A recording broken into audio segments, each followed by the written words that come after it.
Halo Barekapreneur sekalian, jumpa kembali bersama saya Petrus Gandamana dari majalah Bareka. Dan pada kesempatan ini saya ditemani oleh dua rekan kerja saya, yaitu Dewi Sri Rahayu yang merupakan editor majalah Bareka. Apa kabar Dewi? Baik Pak, Sehat ya? sehat Pak. Dan yang satu lagi saya juga ditemani oleh rekan kerja yang selama ini aktif menulis di bidang F&B, sehingga posisinya adalah F&B writer, yaitu Alvina Wikarna. Halo Vin, apa Hai kabar? Pak, baik. Baik ya, walaupun cuaca sering berubah-ubah saat ini di Jakarta di bulan Januari 2021 awal tahun ini, kadang hujan deras, kadang panas, namun demikian kami tetap semangat untuk menghadirkan majalah Bareka ke para pembacanya ya. Tahun ini kan kita terbit 4 kali ya, 2021 ya, artinya Iya, setiap benar 3 sekali. bulan ya kita terbit. Betul. Dan inilah edisi perdana tahun 2021 majalah Bareka cetak. Kenapa saya tekankan majalah Bareka cetak? Karena kami punya majalah Bareka yang digital juga ya. Nah, majalah Bareka cetak yang terbit di awal tahun ini ada yang lebih spesial dibandingkan tahun-tahun sebelumnya. Yang pertama lebih spesialnya apa? Jumlah halaman. Jumlah halamannya kalau kita lihat halaman isinya aja 124, termasuk cover jadi 128 halaman ya. Iya, betul. Terus kemudian mungkin bisa dikasih lihat nih, di dalam majalah ini ada bonus, yaitu kertas untuk mencatat ya, jumlahnya ada 12 lembar. Lumayan kalau lagi di dapur mau nulis-nulis resep, mau nyatet-nyatet informasi yang ada di YouTube-nya Bareka mengenai resep yang di-sharing sama Bareka, bisa buat nyatet-nyatet di sini ya. Ukurannya pun ringkas ya, nggak besar, bisa dimasukkan ke dalam tas kecil ya. Sehingga kalau nanti ada lupa sesuatu bisa melihat catatan ini ya. Ini ada di dalam majalah Bareka edisi Januari sebagai bonusnya. Dan kita langsung kupas saja ya majalah kita yang di edisi Januari ini. Temanya kan kalau kita lihat di depan itu, yaitu awet populer sepanjang masa, coklat yang mewah dan menawan. Nah Dewi, memang coklat itu kalau secara secara produk yang ada di bakery, restoran, kafe, apakah memang salah satu produk yang favorit? Benar sekali Pak, kalau sepanjang kami menemui banyak sekali pelaku usaha selama ini, Iya. coklat selalu jadi salah satu produk favorit dari para konsumen dan pelanggannya. Aplikasinya juga beragam ya. Benar sekali, bisa tampil mewah, bisa tampil sederhana, seperti di cookies yang sekarang banyak. Ada di cookies Iya. juga. Iya.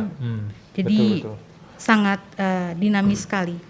Nah makanya kenapa kita tampilkan, sebenarnya coklat itu kan rutin tiap tahun Bareka angkat temanya. Benar, Tapi Pak. kita melihat perkembangannya juga ada terus ya, produk-produk yang baru yang keluar yang memakai aplikasi coklat ya. Iya, betul sekali. Ya. Nah oke, kita mulai dulu aja. Kalau kita buka majalah Bareka di halaman 8 ya, kita akan melihat yang namanya artikel yang diberi judul Kakao dan Coklat dari Sejarah Kakao hingga Aplikasi Coklat Saat Ini.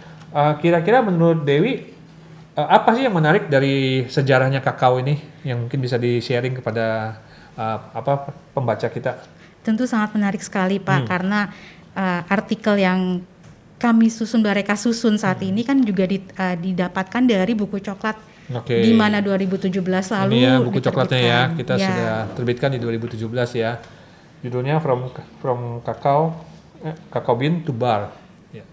Jadi kita banyak sekali juga di dalam buku ini menjelaskan kepada pembaca mulai dari penanaman kakao, benar sekali. prosesnya sampai jadi coklat, sampai fungsi-fungsinya di berbagai aplikasi.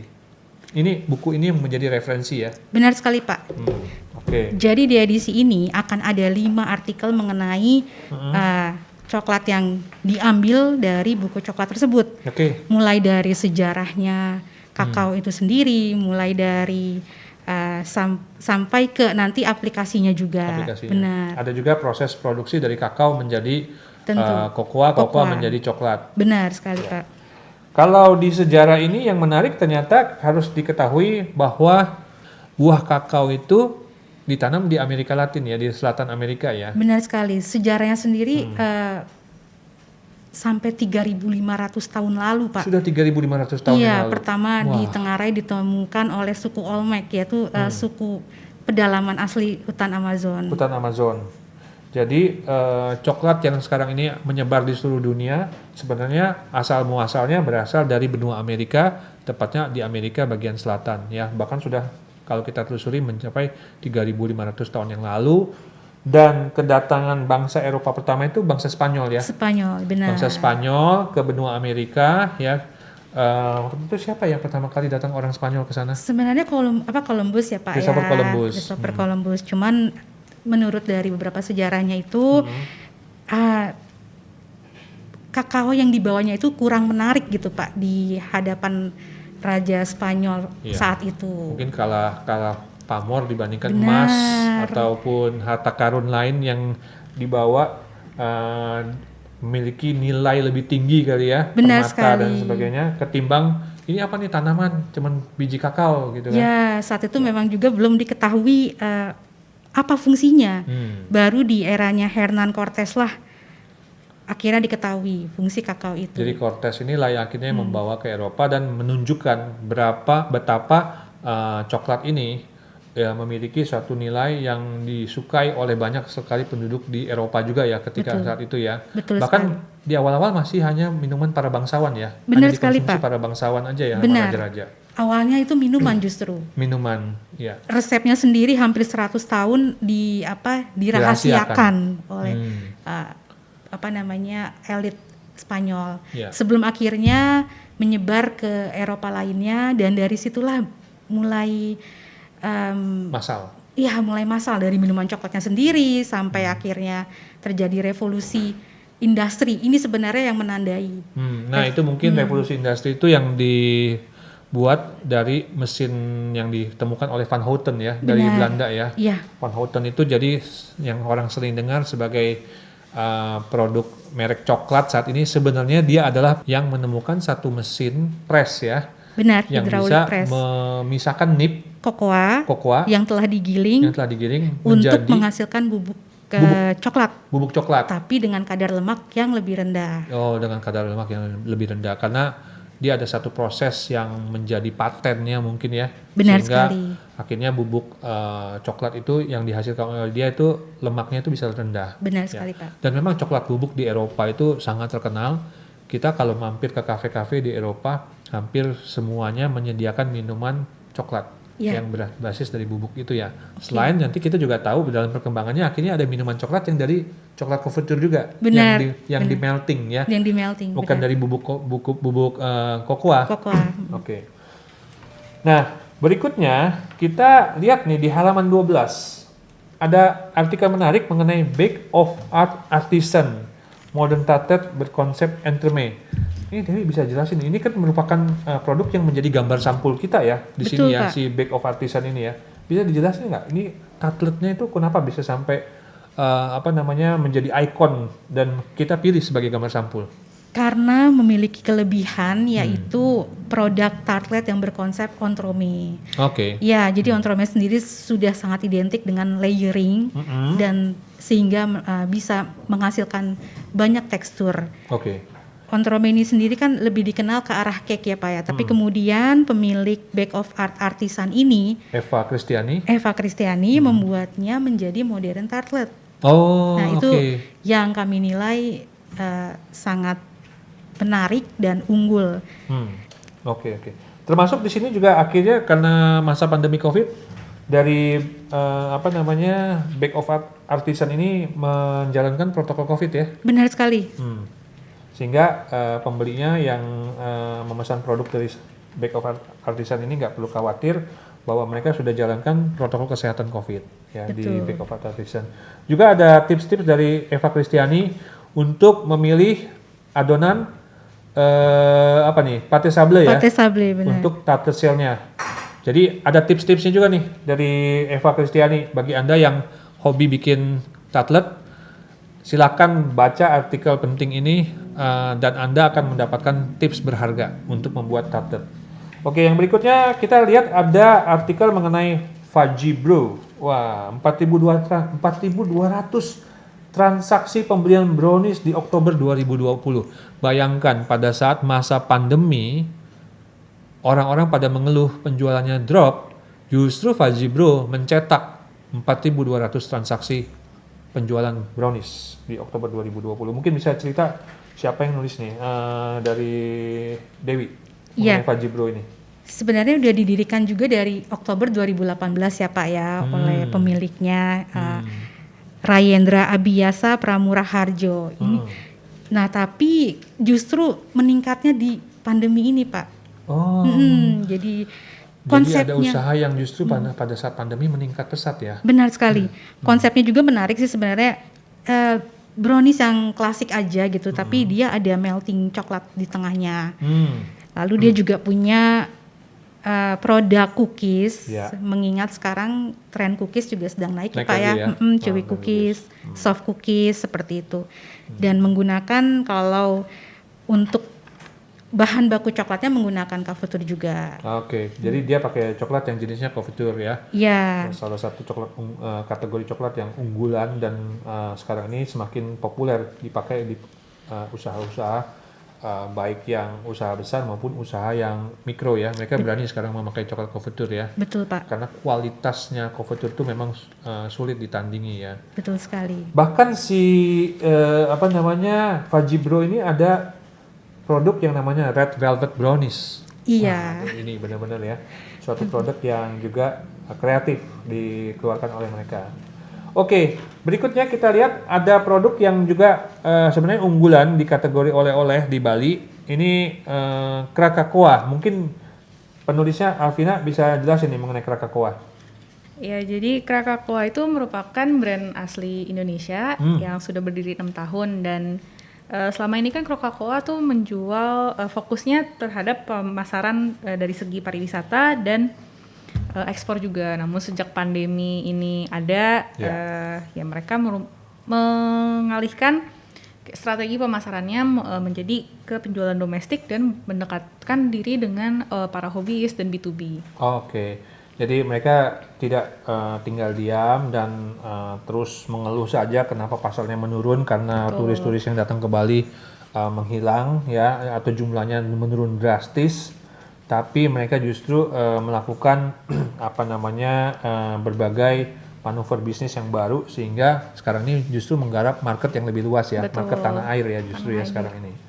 Oke, mereka juga ada melakukan kegiatan sustainable business, yaitu mungkin apa nih mengenai sustainable business ini? Ya, sustainable business itu saya mengutip dari pemiliknya sendiri yaitu Bu Sabrina, adalah bisnis yang jangka panjang dan memberikan manfaat yang positif baik bagi owner, bagi karyawan, konsumen, serta supplier juga. Oke, jadi berbagai pihak, stakeholder ya kita sebutnya ya, yang terlibat dalam bisnisnya Krakakoa itu semua diusahakan mendapatkan manfaat ya dari bisnisnya Krakakoa. Baik. Nah, ini juga kita ada mengangkat di kategori referensi, kolom referensi mengenai FJ Bistro and Deli dari sebuah impian menjadi kenyataan. Mungkin bisa dijelaskan nih mengenai FJ Bistro ini kategorinya mirip kayak restoran atau kafe nih? Ini FJ Bistro and Deli itu adalah sebuah restoran yang juga menjual cake, roti-roti. Jadi dari kata deli kan Pak? Deli ya, bakery. Ya, kemudian namanya FJ Bistro ini sendiri merupakan nama dari ownernya yaitu Bapak Fajar. Tuh, Bapak Fajar ini memiliki memiliki impian dari sejak beliau menjenjang pendidikan, ingin memiliki restoran dan juga sebuah butik. Terwujudlah setelah beberapa tahun terwujudlah FJ Bistro and Deli. Kelihatannya asik-asik loh makanannya. Ada African chicken. Wah, kalau aku lihat gambarnya di majalah kita, African chicken ini luar biasa, tempting nih. Ya, agak unik sih Pak, ada banananya, ada pisang bakarnya. Oh iya, ini ada pisang gorengnya ya di samping daging. Iya, disajikan dengan pisang. Iya, betul.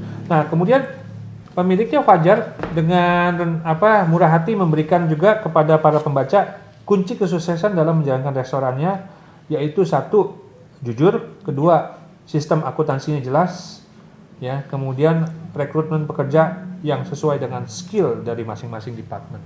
Ini 3 hal yang di-sharing oleh Fajar bagaimana kiatnya dia menjalankan bisnis FJ Bistro and Deli.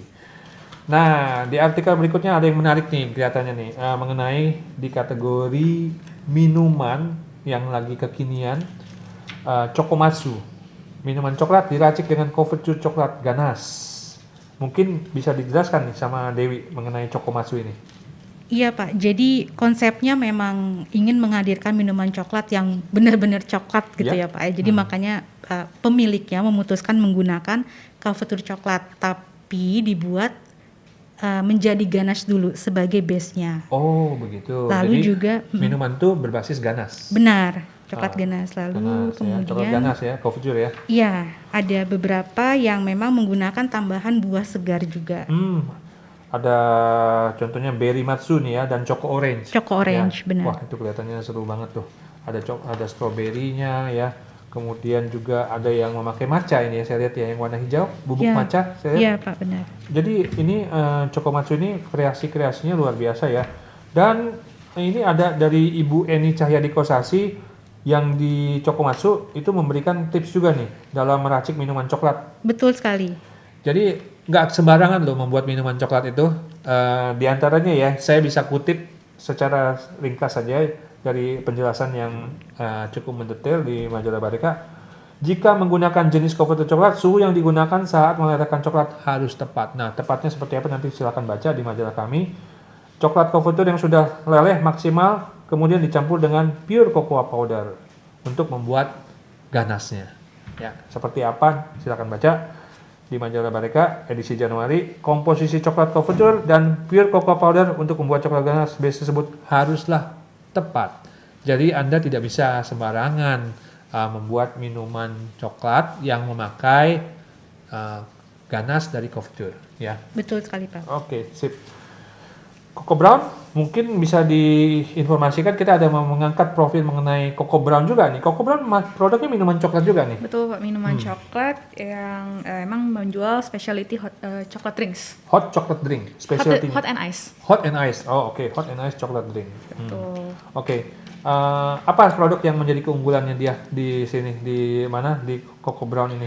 Produknya lebih ke untuk base-nya sih Pak, dimana biasanya chocolate drinks kan menggunakan dark atau milk. Kalau di sini ada juga dengan white coklat. Oh, ada pakai white chocolate Ada ya? white coklat. Iya, iya. Ya, di mana Kalau juga- ini apa? Basisnya dari ganas atau Langsung dia pakai coklat, powder? langsung coklat yang dicairkan, dilelehkan dengan susu. Oh, oke. Begitu. Baik. Nah, baru berikutnya kita mau masuk nih mengenai apa? Endorphin cookies ya. Endorphin cookies ya. Mungkin kita boleh lihat endorphin cookies ini bagaimana kreasi-kreasi di endorphin cookies ini.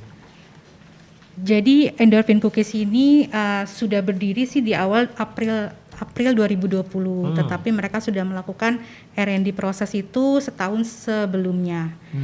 Nah, kemudian penjualannya sendiri cukup menarik ya Pak, Ya. karena berhasil menjual puluhan ribu cookies setiap Sampai puluhan bulannya. ribu cookies. Per November saya tanyakan seperti itu. Lalu saya juga sempat mengecek ke marketplace-nya mereka dan memang 19.000 itu sudah terjual Oh. pada saat saya menulis artikel ini. Oke, Tentu itu hanya dari marketplace-nya saja ya Pak ya. Iya, iya. Kan belum dari Instagram-nya, Luar biasa ya. belum Jadi dari WhatsApp. menjual cookies itu sekarang jangan dianggap itu hanya pesanan yang skala rumahan. Tapi kalau Anda tekunin itu ya seperti yang dilakukan oleh Endorphin Cookies, maka potensi untuk bisa menjual puluhan ribu cookies setiap bulannya bisa Anda raih. Contohnya ya ini, di Endorphin Cookies sudah melakukan itu. Dan ini tertolong juga oleh kehadiran marketplace yang sekarang ini sangat membantu para usahawan apapun juga kalau ingin memasarkan produknya secara mudah ya di online. Oke, brown hair, apa yang menarik dari brown hair? Yang menarik dari brown hair itu produknya tentu Pak, yaitu coklat yang terinspirasi dari Jepang, nama coklat, dan juga kemasannya juga menarik Pak. Kemasannya ya. Kemasannya, saya lihat sih kemasannya tuh didesain dengan ada maskot seperti kelinci, kemudian ada kucing. Ya, kucing ya. Ini dari 2 maskot ya, kelinci dan kucing Kelinci, ini ya. sebenarnya ada 3 Pak, kelinci, kucing, sama beruang kutub. Oh, ada Nah, satu lagi beruang kutub. ketiga-tiganya ini merepresentasikan karakter dari para ownernya. Oh, oke. Iya. Saya nggak berani komentar karakter ownernya yang mana yang kelinci, yang mana yang beruang. Oke. Nah, sekarang kita masuk ke pembahasan mengenai bahan baku coklat. Ya, yang itu kita sebut kakao. Ya. 3 varietas utama kakao. Berarti Anda nanti akan dijelaskan di sini dalam artikelnya Bareka yang edisi Januari 2021 ada berbagai varietas kakao, tapi yang utama ada 3 ya, yang disebut Criollo, Benar. kemudian Forastero dan Trinitario. Ya. Oke, apa saja keunggulan dari jenis-jenis varietas tersebut dan kenapa Criollo menjadi varietas yang unggul tapi sekaligus juga lemah dalam menghadapi serangan hama? Silakan Anda baca di majalah kami karena ini pembahasannya mendalam. Jadi kalau kita jelasin mungkin setengah jam nggak cukup ya. Dan kemudian kita bisa lihat dalam pembahasan mengenai sejarah coklat. Itu sejak ditemukannya yang namanya kakao itu Theobroma kakao, tanamannya itu dalam bahasa Latin Theobroma kakao ya. Iya, Pak. Lalu bagaimana dia nyebar ke Eropa sampai jadi berbagai kreasi olahan coklat, itu kita bahas juga di majalah kami ya, cukup panjang ya. Dan kalau Anda berminat sekali bagaimana memahami sejarah coklat ya, sejak dari pohon sampai akhirnya menjadi coklat, silakan dibaca di artikel kami ya. Berikutnya kita mesti memahami juga mengenai bagaimana melakukan sortasi biji kakao. Ya, jadi biji kakao itu pada saat sebelum diolah, mungkin sebelum dikirim ya, Dewi ya, dari para petani ke mana pengolahnya, mereka disorting dulu ya. Iya, disortasi dulu. Ada golongan A, golongan B, golongan C, golongan S. Jadi bukan hanya darah aja nih ada golongannya, tapi ternyata biji kakao juga ada golongannya nih. Mungkin bisa disebutkan ya, kita ada memberikan tabel ya golongan ini ya. Benar. Dan ini sudah menurut SNI ya Pak ya? Oke, menurut SNI. Jadi menurut SNI ada golongan AA, ya jumlah biji kakaonya per 100 gram maksimal hanya 85 piece. Artinya dia besarannya dalam 100 gram itu hanya 85 piece ya.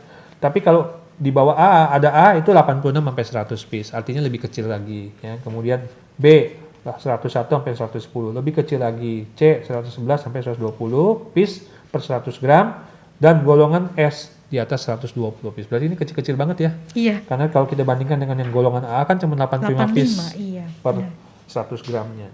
Ya. Nah, itu kita jelaskan bagaimana mengenai standarisasi biji kakao. Oke. Terus kemudian kita menjelaskan juga di sini secara grafis yang lebih mudah untuk dipahami bagaimana sih proses pemanggangan, proses pemecahan biji kakao dan pemisahannya yang disebut dengan breaking and winnowing. Ya. Terus kemudian bagaimana nib kokoa itu dibikin menjadi pasta, ya, melakukan cocoa grinding sehingga menghasilkan pure cocoa mass dan cocoa liquor, ya. Jadi itu dijelaskan di sini juga prosesnya seperti apa, pre-grinding dan sebagainya. Kita lihat bahwa ini proses yang menjadi cocoa mass dan sebagainya itu nggak melulu harus dilakukan di pabrik besar ya. Ada juga perusahaan kecil yang bisa melakukan itu ya. Benar sekali. Di ruko malah ya. Iya betul. Oke. Nah itu nanti kita akan bahas ya Pak ya. Terus kemudian ada jenis-jenis coklat yang perlu kita pahami bahwa coklat itu tidak satu macam. Ya, kita melihat satu coklat itu kita anggap semua mewakili coklat yang lain sama. Ternyata tidak. Coklat-coklat itu ada berbagai jenisnya yang kita kategorikan dulu menurut lemak yang terkandung di dalam coklat tersebut. Maka ada yang disebut couverture coklat. Ya, mungkin couverture coklat ini bisa dijelaskan oleh Dewi seperti apa yang disebut couverture coklat ini? Sebenarnya kalau misalkan mengacu ke penerapan standar pangan internasional atau Kodeks Alimentarius, jadi sebuah coklat dapat dikatakan sebagai coklat couverture ini jika mengandung total pasta kokoa tidak kurang dari 35%. Oh, pasta kokoanya nggak boleh kurang Iya. dari 35%. Dan tidak kurang 31 diantaranya adalah lemak kokoa, Pak. Oke, lemak Iya. kokoanya gimana? Harus tidak Tidak kurang dari 31%. 31%. Iya, Oke. 31% diantaranya Adanya adalah lemak kokoa. Dari 35% tadi, total pasta itu mengandung 31% lemak kokoa. Adalah lemak kokoa. Benar. Itulah standar Codex Alimentarius, yaitu standar pangan internasional yang mengkategorikan produk tersebut apakah coklat couverture atau bukan.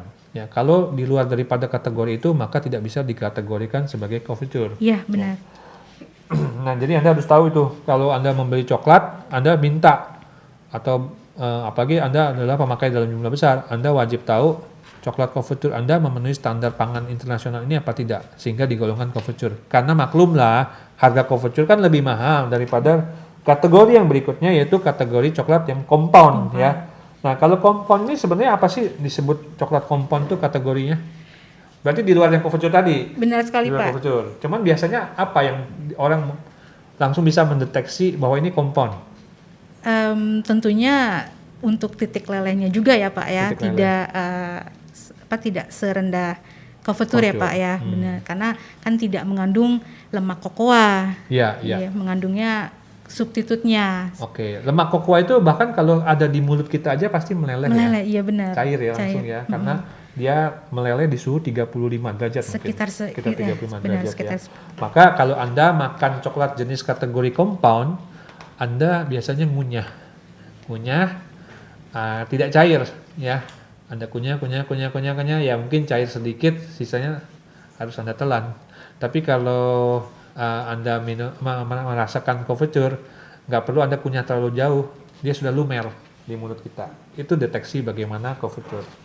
Oke, nah kemudian kita lihat ada proses aplikasi coklat nih. Di sini ada gambar Chef Patrick Xiao dari Sunway University sedang membuat suatu coklat modeling ya, showpiece yang luar biasa karena Chef Patrick ini tahun 2019 di bulan Januari membawa tim Malaysia, dan dia sebagai presiden tim Malaysia menjadi juara World Pastry Cup di Lyon, Prancis ya, sehingga Malaysia meraih juara pertama. Ya, sehingga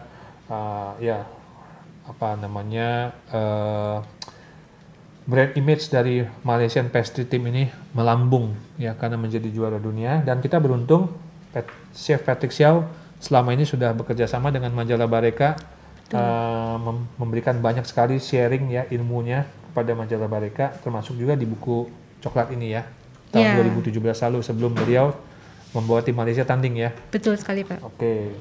Nah, bagi Anda yang ingin memahami bagaimana proses aplikasi coklat mulai dari melelehkan, kemudian pembentukan kristalisasi lemak kokoa, membuat dekorasi coklat, bisa Anda baca artikelnya di majalah Bareka yang edisi Januari.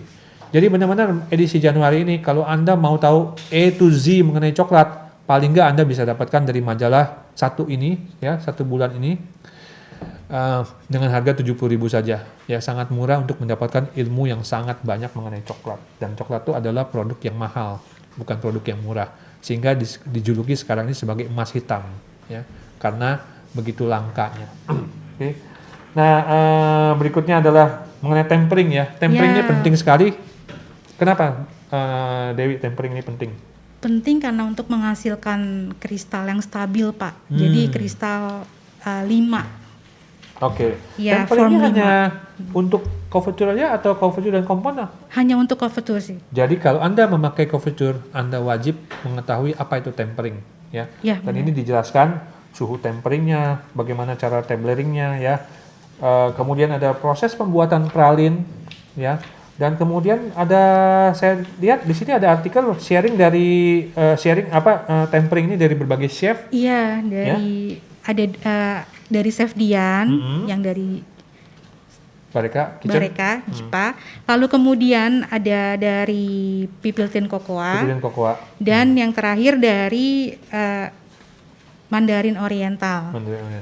Bagaimana mereka sharing menurut pendapat mereka tempering itu seperti apa ya. Juga ada artikel bagaimana membuat soft and chewy cookies yang dilakukan oleh orang yang duduk di sebelah kanan saya, yaitu Alvina. Di sini di artikel majalah ini Vina memberikan informasi bagaimana membuat soft and chewy cookies. Mungkin Vina bisa jelasin apa yang menarik dari pembuatan soft and chewy cookies di sini? Ya, coklat chips cookie ini kan sudah terkenal ya, banyak orang yang bikin, banyak orang yang suka juga dengan produknya. Namun coklat chip cookie itu memiliki teksturnya macam-macam, Pak. Jadi tergantung dari jumlah komposisi bahannya. Ada yang misalnya gula dan butternya sesuai resep, nanti hasilnya seperti apa. Kalau misalnya butternya dilebihin atau gulanya ini dilebihin, nanti hasilnya kayak gimana gitu. Jadi selain tekstur, juga nanti dia punya ketinggian dan lebar. Betul, daripada ada volumenya sendiri, cookiesnya, Pak. volumenya ya. Ya, kalau misalnya sebagai contoh ada yang butternya lebih banyak, dia spreadingnya akan lebih luas. Jadi menciptakan cookies yang tipis dan untuk pinggirannya crispy. Oke. Baik, nampaknya selain itu juga ya. Dikit dulu, Pak. Yang ini juga dibikin oleh Vina. Oke. European Style Hot Chocolate. Proses European Style Hot. Nah, nampaknya selain membuat cookies, dari Vina juga ada membuat European Style Hot Chocolate ya, Vin ya? Betul. Ini European Style Hot Chocolate tuh apa sih sehingga dikategorikan sebagai European Style Hot Chocolate? Sebenarnya European Style Hot Chocolate ini ya dari kan hot chocolate kan terkenal di Eropa ya, Pak. Ya. Ada per negara itu ada stylenya masing-masing, Pak. Saya mengambil 2 style, yaitu dari Prancis dan dari Italia. Dari Prancis dan Italia. Iya, memang mereka di 2 negara ini termasuk yang mengkonsumsi coklat termasuk tinggi juga ya. Betul. Oke, nah ini di sini di majalah Bareka ini Vina memberikan banyak sekali tips-tips dan informasi bagaimana mengolah menurut di 2 negara tersebut cara pengolahan hot coklatnya ya. Dan kemudian mungkin bisa selain resep-resep yang banyak sekali ditampilkan di majalah Bareka yang ada juga dari Wangsen ya, dari China sana ya. Kemudian juga informasi produk bahan-bahan baku coklat ya dari berbagai perusahaan, dari Gandum Mas Kencana ya, memberikan mengenai informasi mengenai Kolata ya dari Sukanda Jaya, dari Pangan Lestari ya, kemudian dari Prambanan Kencana ya. Dan kemudian juga ada top advice nih dari Chef Dieter Speer. Mungkin bisa diinformasikan mengenai top advice dari Chef Dieter Speer ini apa aja nih, Dewi? Atau dari Vina? Ya, jadi Chef Dieter membagikan tips gimana caranya mengolah menggunakan coklat. Coklat kan ada aneka bentuknya, ada powder, block, macam-macam. Jadi Chef Dieter menjelaskan kalau membuat kue apa atau dessert apa menggunakan coklat yang mana cocoknya. Baik, oke. Termasuk lama nyimpen coklat tuh. Betul, ada tips juga ya penyimpanan diinformasikan coklat. ya. Betul. Nah, seperti biasa majalah Bareka ini karena singkatan dari bakery, restoran dan cafe, maka kami juga ada mengangkat mengenai ragam varietas biji kopi, dan kali ini kita bahas mengenai biji kopi Flores Manggarai ya. Salah satu biji kopi lokal unggulan ya yang memiliki juga cita rasa dengan karakter yang khusus ya, sehingga banyak penggemarnya. Jadi biji kopi Manggarai ini kenapa kami angkat dan bagaimana cara menyeduhnya juga dijelasin ya supaya menghasilkan minuman biji kopi. Nah, kami juga ada mengangkat influencer yang cukup banyak penggemarnya, yaitu Sylvia Lim ya, @sylvialim18 dengan pada saat kami tulis followernya ada mencapai 129.299 di bulan Desember lalu kami tulis ya. Mungkin sekarang udah nambah lagi ya. Dan juga kepada kita angkat juga Dini Roti. Dini Roti. Ya. Ya, Dini Roti ini followernya mencapai 168.000 di tanggal 27 Desember 2020 lalu. Oke. Juga ada artikel mengenai hukum bisnis yang ditulis oleh Pak Doni Sayoputra mengenai bagaimana mempekerjakan tenaga asing di bidang usaha bakery, restoran dan cafe. Apa yang harus dipahamin ya, undang-undangnya. Kami juga angkat artikel dari kota Tangerang. Ada 2 tempat yang menarik di kota Tangerang, yaitu Princess Creative School yang mengajarkan kepada para muridnya bagaimana menjadi kreatif tapi tidak meninggalkan mental disiplin ya pada saat mereka melakukan berbagai hal di dalam keseharian mereka. Kemudian yang terakhir kami ada bahas juga mengenai tempat yang menarik selain untuk wisata tapi juga menggali ilmu, yaitu Museum Benteng Heritage yang banyak sekali memberikan informasi ya, gambar-gambar dan juga foto-foto dan juga benda-benda yang bisa menjadi pelajaran berharga bagi kita untuk mengetahui sejarah budaya bangsa Tionghoa yang hadir di Indonesia dengan meninggalkan warisan pada berbagai kuliner maupun juga kegiatan sehari-hari. Juga terakhir ada coklat glossary. Ya, jadi bagi Anda yang ingin mengetahui istilah-istilah dalam dunia coklat, silakan Anda baca ya, yang disebut koncing itu apa ya, kemudian yang disebut ganas itu sebenarnya apa sih artinya ganas ya, kemudian nib cocoa itu seperti apa, kemudian juga truffle itu apa sih sebenarnya, kan ada truffle yang dikategorikan sebagai jamur juga ya, iya. apa bedanya truffle yang di coklat. Semua ada di Bareka ya. Bagi Anda yang tertarik dan ingin segera memesan majalah Bareka cetak edisi Januari 2021, saya minta segera. Kenapa? Karena membeli majalah ini kita tidak mencetak sangat banyak, sebagiannya sudah merupakan pesanan atau subscriber, sebagiannya juga merupakan pesanan dari institusi-institusi ya. Nah, bagi Anda yang berminat, silakan memesan di Bareka Official Marketplace-nya, ada di Tokopedia, Shopee, dan Blibli ya. Jadi cari di Tokopedia, Blibli, Shopee, klik Bareka Official, dan di sana Anda bisa memesan Bareka yang edisi Januari sampai April. Ini edisi untuk 3 bulan. Tapi mohon maaf, kalau nanti sebelum 3 bulan majalahnya sudah habis, kami tidak akan cetak ulang. Jadi supaya Anda tidak kehabisan ya segera aja pesan ya ke sana, sangat mudah. Demikian pembahasan dari kami. Thank you ya Dewi sama Vina sudah sama-sama meluangkan waktu untuk sharing kepada pembaca kita. Mungkin bisa diinformasikan juga nanti kira-kira edisi bulan April sampai Juni ada clue apa mengenai apa temanya? Hampers Pak, all about hampers. All about hampers karena sudah mendekati hari raya. Jadi bagi Anda yang ingin mendapatkan ide-ide hampers, nanti tunggu majalah Bareka edisi April sampai Juni yang akan terbit di bulan April nanti. Terima kasih atas waktu yang sudah disediakan oleh Barekapreneur sekalian untuk mendengarkan informasi kupasan mengenai majalah Bareka cetak edisi Januari 2021 ya, Januari sampai April 2021 tepatnya. Dan semoga apa yang kami sampaikan ini bermanfaat bagi kegiatan Anda dalam usaha Anda keseharian. Terima kasih dan sampai jumpa di kesempatan yang berikutnya.